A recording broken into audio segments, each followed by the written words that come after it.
ఒకప్పుడు విస్తారమైన పచ్చని అడవిలో ఒక చిన్న సింహపు పిల్ల ఉండేది. ఆ పిల్ల పేరు లియో. లియో బలంగా ఉండేవాడు, వేగంగా పరిగెత్తేవాడు, చాలా గర్వంగా ఉండేవాడు. ప్రతిరోజు గర్జిస్తూ, నేనే ఈ అడవి రాజును అని చెప్పుకునేవాడు. కాని ఒక సమస్య ఉంది. లియో ఎప్పుడూ ఎవరి మాట వినేవాడు కాదు. అమ్మ హెచ్చరించినా, జ్ఞానవంతమైన ఏనుగు సలహా ఇచ్చినా, స్నేహితులు చెప్పినా లియో ఎప్పుడూ నాకు అన్నీ తెలుసు అని చెప్పి వదిలేస్తాడు. ఒకరోజు ఉదయం అడవిలోని జంతువులంతా నది దగ్గర పండగ చేసుకోవడానికి చేరారు. అక్కడ పాటలు, ఆటలు, నవ్వులు, ఆనందం కనిపించాయి. అమ్మ పిలిచింది. లియో, జాగ్రత్త! నది ఒడ్డున మట్టి జారుగా ఉంటుంది. కానీ లియో గర్వంగా పరిగెత్తుతూ వెళ్ళిపోయాడు. ఒడ్డు దగ్గరికి చేరగానే చెప్పరా! లియో జారి నీళ్లలో పడిపోయాడు.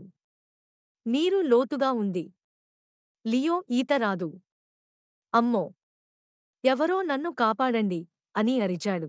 ఆ శబ్దం విని జ్ఞానవంతమైన ఏనుగు పరుగెత్తుకొచ్చింది.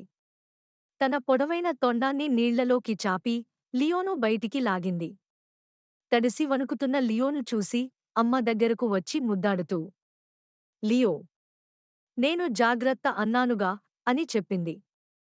లియో తల వంచి సిగ్గుపడుతూ, నేను వినాలి. తప్పు చేశాను అన్నాడు. ఏనుగు నవ్వుతూ చెప్పింది. బలం, వేగం మంచివి లియో. కాని జ్ఞానం మరింత ముఖ్యమైంది.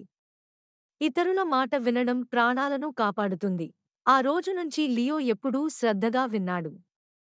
కాలం గడిచాక బలమైన సింహమే కాకుండా జ్ఞానవంతుడైన, మంచివాడైన నాయకుడయ్యాడు. ఆ తర్వాత ఎప్పుడైనా చిన్నపిల్లలు గర్వంగా ప్రవర్తిస్తే జంతువులు లియో కథ చెబుతూ ఉండేవారు. వినడం నేర్చుకున్న సింహం కథ. కథ యొక్క నీతి: ఇతరుల మాట వినడం మనల్ని తెలివైన వారిని చేస్తుంది, సురక్షితంగా ఉంచుతుంది.